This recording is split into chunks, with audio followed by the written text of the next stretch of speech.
Let's read Romans 16:25. Very important verse. Now to him that is of power to establish you according to my gospel and the preaching of Jesus Christ according to the revelation of the mystery, which was kept secret since the world began.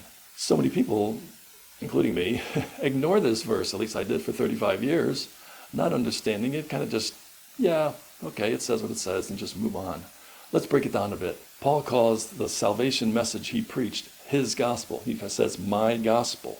This was a new gospel that Jesus gave to him. Well, how do we know that?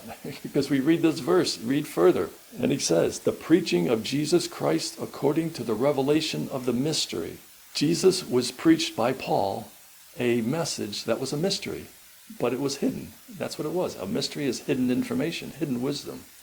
1 Corinthians 2:8 says. And so Jesus was being spoken about. The gospel that Paul's preaching was a mystery. That is, the body of Christ, where Jew and Gentile would be one as a body of Christ. Not a nation, not a priesthood, but a one in a body. And this was Paul's gospel. That's why he calls it Paul's gospel.